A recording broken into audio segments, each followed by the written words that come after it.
बिस्मिल्लाहिर्रहमानिर्रहीम। मेरा नाम डॉक्टर कल्बे हैदर है। मैं कंसल्टेंट साइकेट्रिस्ट हूँ और हैदराबाद में आज से 10 साल से अपनी खदमात पेश की हुई हैं। मैं गेट्स फार्मा का बड़ा शुक्रगुजार हूँ कि उन्होंने वर्ल्ड मेंटल हेल्थ डे पे हमारी आवाज़ को लोगों तक पहुँचाया और ये अवेयरनेस प्रोग्राम किया।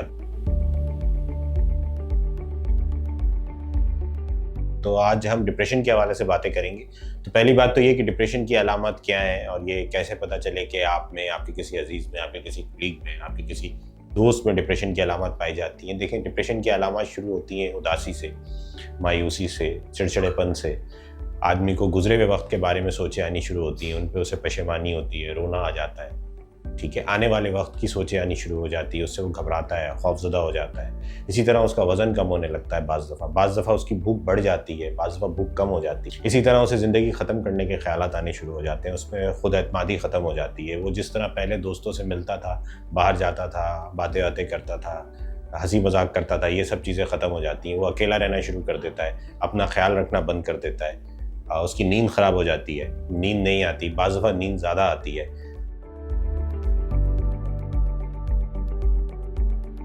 इसके रिस्क फैक्टर क्या हैं और ये कैसे हो जाता है? पहला इसमें रिस्क फैक्टर तो ये है कि ये जीन में मौजूद होता है। जिनकी फैमिली में डिप्रेशन मौजूद होता है उनके यहाँ डिप्रेशन ज़्यादा होता है। तो इसमें एक तो ये है। दूसरी बात ये है कि कुछ ये मौसमी असरात भी होते हैं। जैसे सर्दियों में डिप्रेशन ज़्यादा होता है क्योंकि सूरज की रोशनी कम हो जाती है, तो सूरज की रोशनी से जो प्रोटीन हमारे जहन दिमाग में बनते हैं, सेरोटोनिन और डिफरेंट, वो बनने कम हो जाते हैं, तो उससे डिप्रेशन होता है। तीसरी वजह यह है कि कोई हादसा हो किसी के साथ, कोई ऐसा एक्सीडेंट हो जाए, कोई ऐसा ट्रॉमा हो जाए, किसी लव वन की डेथ हो जाए और इसके लिए उसे, उसके दिल में कोई बात रह जाए, कोई ग्रीफ हो और वो ग्रीफ प्रोलॉन्ग हो जाए, तो उसे डिप्रेशन की अलामत आ सकती हैं। इसी तरह बिजनेस में कोई लॉस हो जाए, ठीक है, तो उसे डिप्रेशन की अलामत आ सकती हैं। जॉब उसकी चली जाए, तो ये वो सारे स्ट्रेसर्स हैं जिनकी वजह से आपको डिप्रेशन हो सकता है। इसी तरह खाने में हम ऐसी चीज़ें इस्तेमाल करें जिनमें वो चीज़ें मौजूद ना हो जिनसे दिमाग के वो प्रोटीन्स बनते हैं, तो आपको डिप्रेशन हो सकता है। अब ये कि जी इसकी इलाज कैसे मुमकिन है? इसका इलाज इस तरह से मुमकिन है कि आप डॉक्टर के पास जाएँ, वो आपकी पूरी असेसमेंट करेगा। उसके बाद जो वो अद्वियात हैं वो शुरू कराएगा और अद्वियात से 100% इलाज है। अच्छा, सिर्फ अद्वियात से नहीं, अद्वियात के साथ वो बातों से भी आपका इलाज करेगा। जैसे कुछ साइकोथेरेपी की चीज़ें होती हैं, कॉग्निटिव बिहेवियर थेरेपी है, काउंसलिंग है। जहाँ इसकी ज़रूरत पड़ेगी वहाँ ये करेंगे और जहाँ अद्वियात की ज़रूरत पड़ेगी वहाँ अद्वियात से काम लिया जाएगा।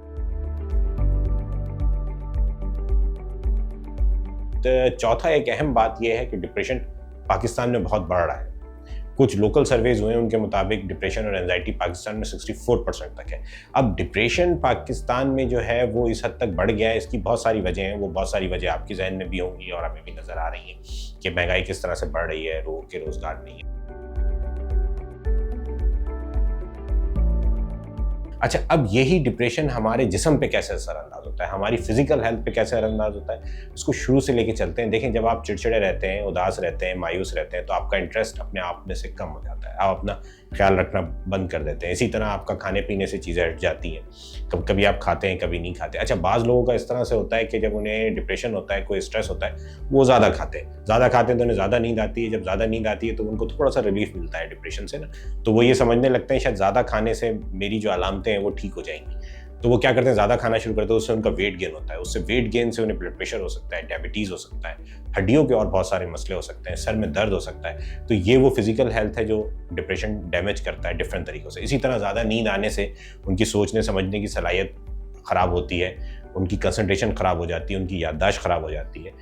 ठीक है, इसी तरह से ब्लड प्रेशर उनका बढ़ने लगता है। इसी तरह जिस्म के अंदर एक प्रोसेस शुरू होता है, उसको हम कहते हैं इन्फ्लेमेशन। मतलब जब भी आपका जिस्म किसी बीमारी से गुजरता है ना, तो आपके जिस्म में एक नॉर्मल प्रोसेस है इन्फ्लेमेशन का, वो शुरू हो जाता है। अल्लाह ताला ने ये प्रोसेस इसलिए रखा है कि हमारा जिस्म इससे हील हो जाए। लेकिन क्या होता है, डिप्रेशन वाला फिर डॉक्टर के पास जाता नहीं, वो इधर उधर घूमता रहता है, तो ये जो इन्फ्लेमेशन है ये सीवियर हो जाती है उसके जिस्म में। जब ये सीवियर होती है तो जिस्म के दूसरे ऑर्गन्स को डैमेज करना शुरू करती है। जैसे दिल को, पैनक्रियास को डैमेज करती है तो आपको शुगर, ये ब्लड प्रेशर, डायबिटीज़ बढ़ता है। दिल को डैमेज करती है तो आपका ब्लड प्रेशर बढ़ना शुरू होता है। इसी तरह हड्डियों के मिनरल्स को डिस्टर्ब करती है तो हड्डियों में भुरभुरापन आना शुरू हो जाता है। आपके सर में दर्द रहता है, आप चिड़चिड़े हो जाते हैं। लोगों से चिढ़ के जवाब देते हैं, इस तरह आपके ताल्लुकात भी लोगों से ख़राब होने लगते हैं। फिर जो वो टाइम आपको अपने आप को देना चाहिए वो आप नहीं देते, आप एक्सरसाइज नहीं करते और डिफरेंट चीज़ों में इन्वॉल्व हो जाते हैं। जैसे कुछ लोग सिगरेट पीना शुरू कर देते हैं। अगर आप शादीशुदा हैं तो आपके जो हक़ ज़ौजियत के वो चीज़ें हैं वो आप अदा नहीं कर पाते और डिफरेंट चीज़ हो जाती हैं। बच्चों से आप चिढ़ जाते हैं तो आपकी फैमिली रिलेशनशिप डिस्टर्ब होने लगते हैं। तो ये सारी अलामतें हैं और ये सारी चीज़ें हैं जो जिनका आप लोग तक, आम आदमी तक पहुँचना ज़रूरी है और आसान अल्फाज में पहुँचना ज़रूरी है ताकि आप लोग इसे समझ सकें और इलाज के लिए आ सकें। आप लोगों का बहुत शुक्रिया। Thank you.